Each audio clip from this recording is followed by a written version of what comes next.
परीक्षित के जन्म की कहानी। परीक्षित के जन्म की कथा महाभारत के युद्ध के समय की है। जब द्रौपदी को इस बात की जानकारी मिली कि अश्वत्थामा ने उसके 5 बेटों की हत्या कर दी है तो उसने अनशन करने की ठान ली। द्रौपदी ने प्रण लिया कि वह अपना अनशन तभी तोड़ेगी जब तक कि अश्वत्थामा के सिर पर लगी मणि उसे नहीं मिल जाती। जब अर्जुन को इसकी जानकारी मिली तो वे अश्वत्थामा से युद्ध करने निकल गए। दोनों के बीच भयंकर युद्ध शुरू हो गया। अर्जुन को मौत के घाट उतारने के लिए अश्वत्थामा ने अपना ब्रह्मास्त्र निकाला। यह देख अर्जुन ने भी अपना बचाव करने के लिए ब्रह्मास्त्र का प्रयोग किया। तभी वहां नारद और ऋषि व्यास पहुंचे और उन्होंने ब्रह्मास्त्र का इस्तेमाल करने से मना किया। इसके बाद अर्जुन ने अपना ब्रह्मास्त्र वापस कर लिया, लेकिन अश्वत्थामा ने ऐसा नहीं किया। दरअसल अश्वत्थामा 5 पांडवों के कुल को नष्ट करना चाहता था। इसलिए उसने अपने ब्रह्मास्त्र की दिशा बदलकर अभिमन्यु की पत्नी जो कि गर्भवती थी उसकी ओर कर दिया। इस पर भगवान कृष्ण ने कहा, अभिमन्यु की पत्नी उत्तरा को परीक्षित नामक बेटे के जन्म का वरदान मिला है, इसलिए वह जरूर जन्म लेगा। अगर वह मरा हुआ भी पैदा हुआ तो मैं खुद उसे जीवनदान दूंगा और वह बड़ा होकर एक महान सम्राट बनेगा, जबकि तुम 3000 वर्ष तक इस पाप को ढोते रहोगे। साथ ही हमेशा तुम्हारे खून से बदबू आते रहेगी और वह ऐसे ही बहता रहेगा। यही नहीं, तुम हर प्रकार के बीमारियों से घिरे रहोगे। इसके बाद अर्जुन ने अश्वत्थामा को रस्सी में बांधा और द्रौपदी के पास ले आया। अश्वत्थामा की हालत देखकर द्रौपदी को दया आ गई और उसने अर्जुन से उसे छोड़ने की अपील की।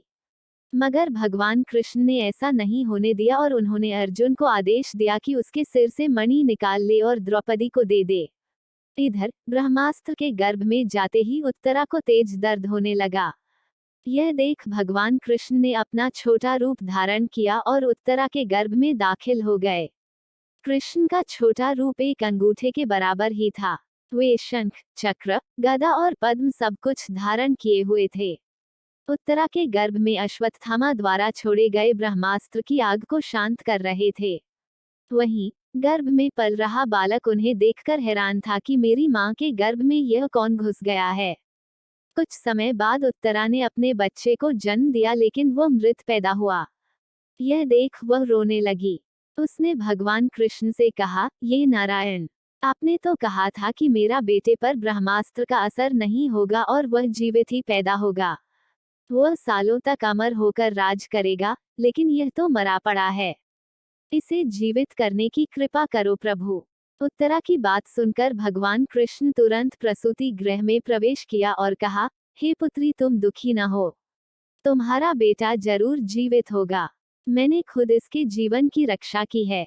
इसके बाद कृष्ण भगवान ने मृत बालक पर अमृतमयी नजरें डाली और कहा, अगर मैंने जीवन में कभी झूठ का साथ नहीं दिया है और हमेशा ब्रह्मचर्य के नियमों का पालन किया है, कभी किसी लड़ाई में अपनी पीठ नहीं दिखाई है, नहीं कभी अधर्म का साथ दिया है, को अभी इसी समय अभिमन्यु का यह पुत्र जो मरा पड़ा है वह जीवित हो जाए। इतना कहने के बाद कृष्ण ने जब उस मृत बालक पर अपना हाथ डाला तो वह जीवित हो गया और रोने लगा। इसके बाद भगवान कृष्ण ने ब्रह्मास्त्र को वापस ब्रह्मलोक भेज दिया। यह चमत्कार देख सभी स्त्रियां आश्चर्यचकित हो गई। इसके बाद भगवान कृष्ण ने अभिमन्यु के पुत्र का नाम परीक्षित रखा। इसके पीछे का कारण था कि वह बालक कुरुकुल के नाश होने पर जन्मा था। वहीं जब युधिष्ठिर वापस आए और उन्हें बालक के जन्म के बारे में पता चला तो वे भी खुशी से झूम उठे। इस खुशी में उन्होंने हाथी, घोड़े, अन्न, गाय आदि दान दिए। इसके बाद उन्होंने ज्योतिष को बुलाया और बच्चे के भविष्य की जानकारी ली। इस पर ज्योतिषी ने कहा, यह बालक प्रभु श्री कृष्णचंद्र का भक्त कहलाएगा। यह एक धर्मी, यशस्वी, पराक्रमी व दानी होगा। ज्योतिष ने आगे बताया कि जीवन में एक ऋषि का शाप पाकर गंगा के तट पर यह श्री शुकदेव से आत्मज्ञान की प्राप्ति करेगा। ज्योतिष की बात सुनकर युधिष्ठिर खुश हुए और उन्हें दक्षिणा देकर वहां से विदा कर दिया।